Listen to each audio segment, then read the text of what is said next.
Welcome to The Big Picture. I'm Phil Arno. I've said many times on this program that Buffalo is more than just a spot on the map. It's more than concrete and roads and buildings. Buffalo, Western New York, is a community. We are, without exaggerating too much, a family. Like any family, we have our differences. We're all still individuals. But when you live in a place where Old Man Winter thinks he owns the calendar most of the year, where Mother Nature several times a year threatens to freeze off parts of your body that, well, you'd rather hang on to, then character begins to develop. And with that character comes the ability to deal with adversity and to benefit from the shared experience of common challenges. Our city is made up of different cultural roots: Irish, Polish, Jewish, Hispanic, and I might add, Italians. My grandparents came to this country from Sicily. Talk about a place with diversity. Poor Sicily has been invaded at one time or another by just about every culture in the world, it seems. Who knows, I might be part Irish or Swedish or Roman, and I don't know, has the Eskimos ever taken us over? Not sure. Anyway, well, on this big picture, I want to talk about a place that I used to walk by 4 times every school day of the year, the old North Park Library. Now that building is being turned into what amounts to a family keepsake. For all of Western New York, the Italian Cultural Center. And with me to talk about this great project is retired New York State Supreme Court Judge, the Honorable Sal Martucci, and the former 4-time mayor of Buffalo, the Honorable Anthony Masiello. Sal, Tony, welcome to The Big Picture. It's been a long journey, guys, getting to this point. Tell me now, with the current lockdown situation, what's the status of the Italian Cultural Center? Well, we took ownership of the North Park Library in December of last year. And obviously, there was a lot of work to be done there. The first thing we had to do is remove the asbestos. That has been removed, but unfortunately, due to the pause right now, we haven't been able to continue the transformation of that building into our cultural community center. However, a lot of good work has been done. We're continuing to raise money. We continue to bring more people to the table who want to celebrate their ethnicity and their beautiful heritage. And we're continuing to move forward, even though right now we're a little bit limited in what we can do on the community center itself.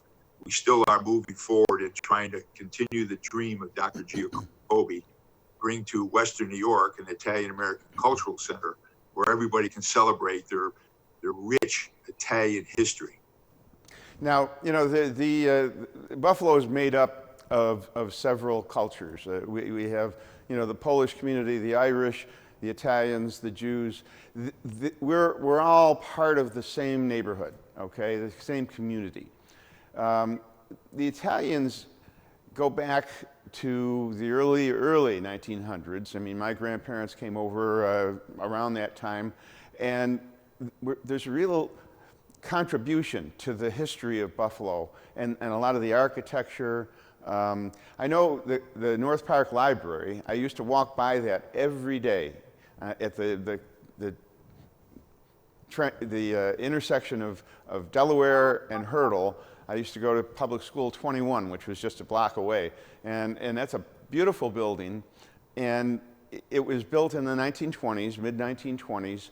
But after they closed it down as a library, it was a little bit difficult. It was almost on the verge of being torn down. I know Benderson had it, and they were going to put up some kind of a plaza with parking lot and so on. But at first it was denied the status of being a landmark. And then the city reversed their decision and made it a landmark. Explain how difficult it was to get to this point from the time that closed as a library. Sal? Well, we have Dr. Dr. Jacoby to thank for not allowing that thing to deteriorate to the point where it couldn't be salvaged. He's had a dream. He had a dream with his wife, Renata, for many years about finding the appropriate place. Now, you will find some who say parking is difficult and the building isn't as big as it should be, but it is a perfect location and it is a beautiful building, as you said. I also have had special feelings for that building. I was a page at that library when I was 17 years old, and I worked for a woman named Maxine Kelly, the sweetest, most beautiful librarian you ever hope to meet. And so that place has been difficult from the standpoint of bringing challenges to our mission.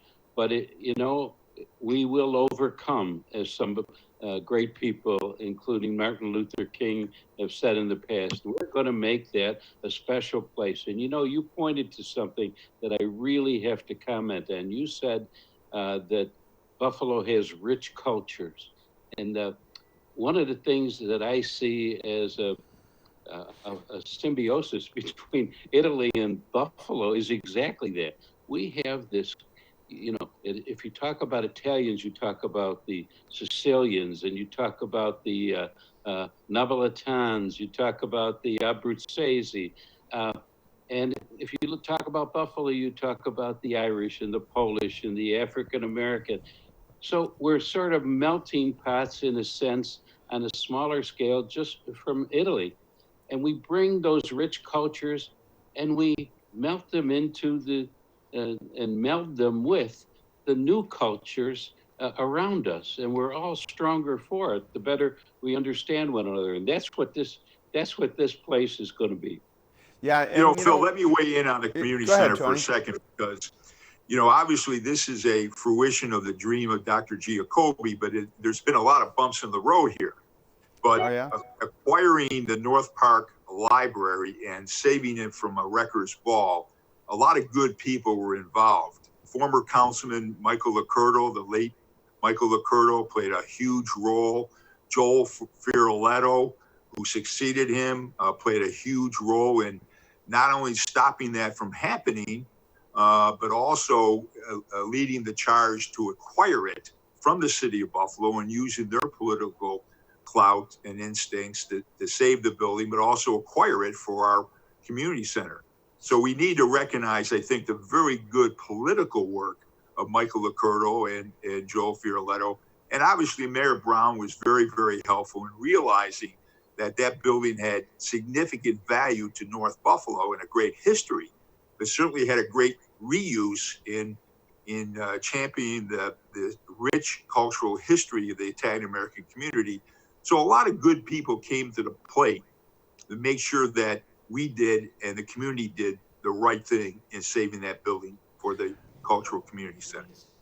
Tony, I just want to jump in and say, Michael Licurdo's family, simple, sweet people, made a tremendous contribution, as you know, to the cultural center recently in memory of Michael, and simple people trying to do their very best to help the community remember a terrific human being and a great legislator. So I just wanted to say that.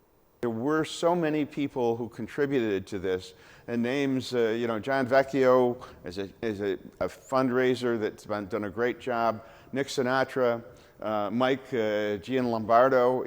There's a lot of very successful people in this community who are interested in the cultural center. And you know what? You don't have to be Italian to appreciate the history of Buffalo and how the cultures come together.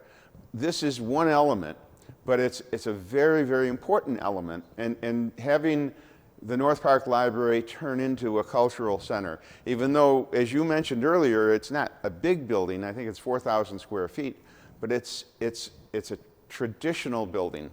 And that's what Buffalo is all about. It's tradition and character, and that's exactly what that building is. It's character. Yeah. You know, what you guys have gone through to do this, it's a tremendous effort, and you know, putting it together from this point on, because of the coronavirus situation, has that interrupted the progress? I think, you know, both in fundraising and in actual boots on the ground construction. How is that being affected? Well, I think it's affected it both ways. You know, we've had some wonderful contributors. Rocco Termini has done a tremendous job as the volunteer construction manager, and many people in the construction industry have been willing to help, but they're all sort of sidelined in a way. We've done a great job. Tony Masiello has been a leader like no other. I mean, he did a great job as mayor. He's doing an even better job, if that's possible, for the Italian Cultural Center. $1.6 million has already been raised for this effort. But you know, to do it right, we're about halfway. To do it right, we need to get a foundation. We need to finish this project. And the mow, as they say, the mow has stopped, because we not only need big contributors, but we need every single person who believes in this mission. Not, as you said earlier, Phil, not only Italian Americans, but all Americans, because this cultural center is gonna be a place that understands the value of culture, the value of blending those culture, understands the difficulties that result from not having the kind of understanding that leads to fear and panic about strange or different customs. And it also is bringing people together. If this coronavirus thing has done one great thing, it's allowed more family time for people, so that people like Tony, who are usually running around in different cities, have to stay home whether they like it or not, you know. I've been surprised and impressed with this movement. I've been surprised because I can't believe the outpouring of support from especially the Italian American community, and asking them for financial help. It's been significant. And, you know, you really don't know what you're going to face until you really get into the heat of the game. And we hired John Vecchio, who was a professional fundraiser, and he gave us a lot of direction, and a lot of structure, and a lot of discipline. But he, along with Dr. Giacobbe and myself and Judge Martocci and others, began to open doors. And I was just so impressed with the generosity of the Italian American community and others who realize the importance of remembering our past and what it means to our future, in recognizing the beautiful culture of the Italian American community. So it's been impressive, and without naming names, but the fact of the matter is, people have stepped up to the plate, and they want to be part of something because they remember their grandfather, they remember their father and mother, they remember their family initially struggling, but now over generations, we've been in the forefront in Western New York in almost every profession of how our people from immigrants and their children and grandchildren have now made Buffalo a significant place to live and to work and to raise your family. So it's been a startling experience for me because, quite frankly, I really didn't know what to expect. And I can't tell you how good my heart feels because of that significant generosity of people stepping up to the plate, either offering help in work or help in support financially, or whatever it will take to make this a success. We have the ball rolling. We have to take a quick break here. As usual, time is going to go real fast on this program. So we're going to take a quick break. And when we come back, we've got more discussions about Italy, Italian culture, and the North Buffalo Library, the North Park Library, which is going to be the cultural center. We'll be back right after this.